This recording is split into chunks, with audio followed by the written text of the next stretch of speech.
Isaías 64:4 diz: porque desde a antiguidade não se ouviu, nem com os ouvidos se percebeu, nem com os olhos se viu, Deus além de ti, que trabalha a favor de todo aquele que nele espera. A Bíblia diz: bendito é o homem que confia no Senhor, cuja esperança é o Senhor. Quando você espera em Deus, você bota Deus para trabalhar em seu favor. É o que Ele mesmo disse. Não é a gente tentando mandar nele, é a gente acreditar no formato que Ele disse que trabalharia conosco. Agora, feita a distinção do comportamento desses dois, vamos falar na ordem que aparece no texto. Primeiro, dos sinais da maldição. Ele será, diz aqui o versículo 6 de Jeremias 17. Ajude nosso canal com seu like para essa mensagem chegar a mais pessoas e se inscreva. Fique à vontade para comentar ou pedir oração nos comentários. Se quiser nos ajudar, temos nossa loja com camisetas, canecas e bolsas no primeiro comentário e descrição do vídeo. Que Jesus multiplique na sua vida e te abençoe. Vamos à mensagem. Primeiro, arbusto solitário no deserto. Que diferença faz um arbusto no deserto, se ele está lá ou se tem outros? Não é a quantidade de arbustos que necessariamente vai afetar a sua produtividade ou o seu estado. Mas sabe algo que eu tenho percebido?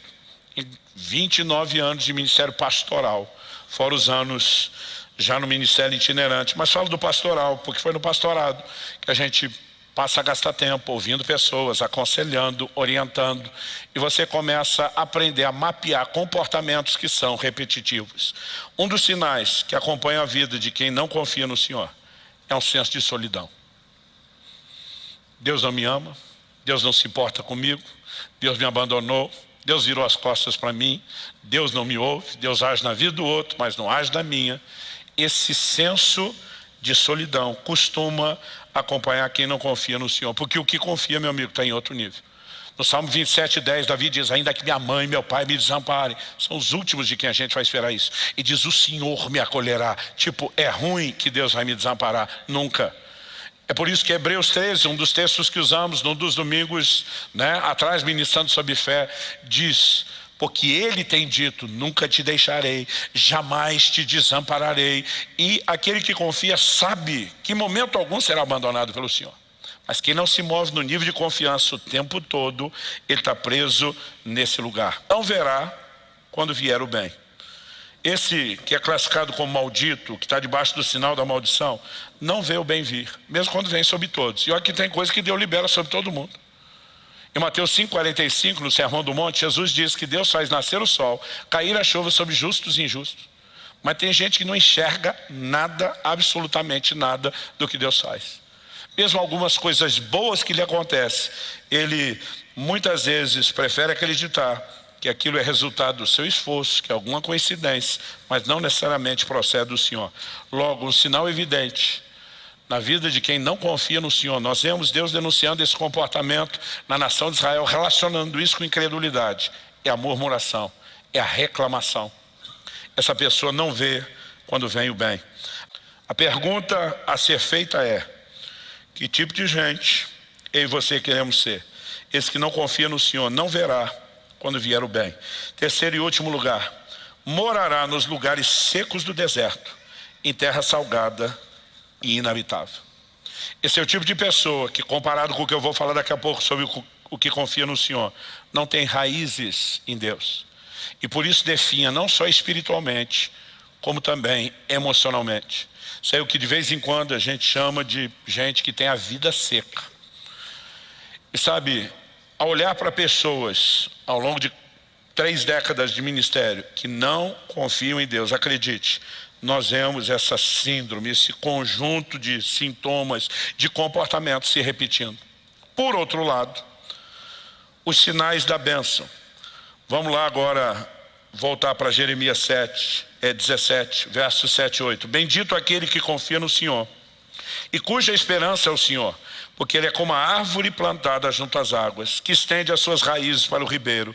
Não receia quando vem o calor, porque as suas folhas permanecem verdes, e no ano da seca não se perturba, nem deixa de dar fruto. Árvore plantada junto às águas, que estende suas raízes para o ribeiro. As raízes se estendem fora da vista humana.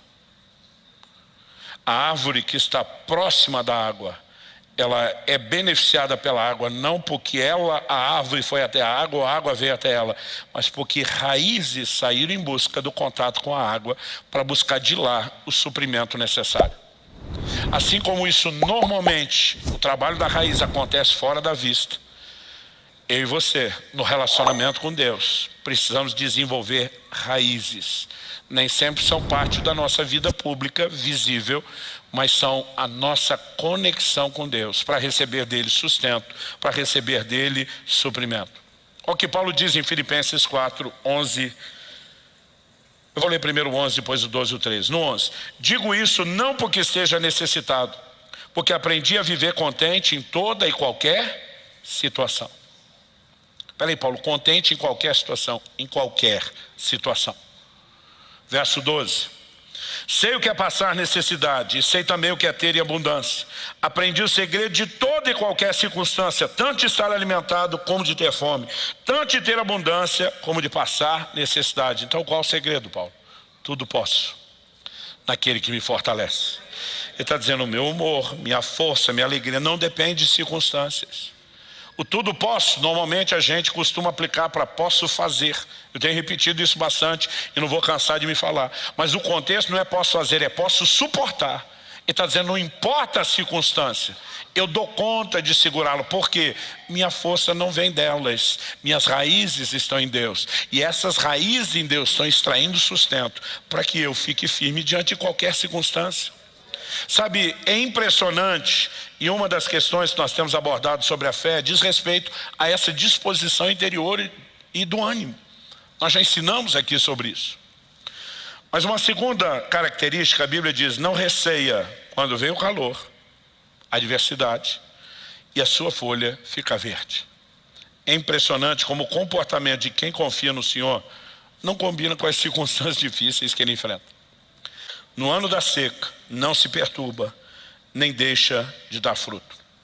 Uma coisa é o calor, a outra é o ano da seca. É a estiagem, é o tempo longo sem chuva.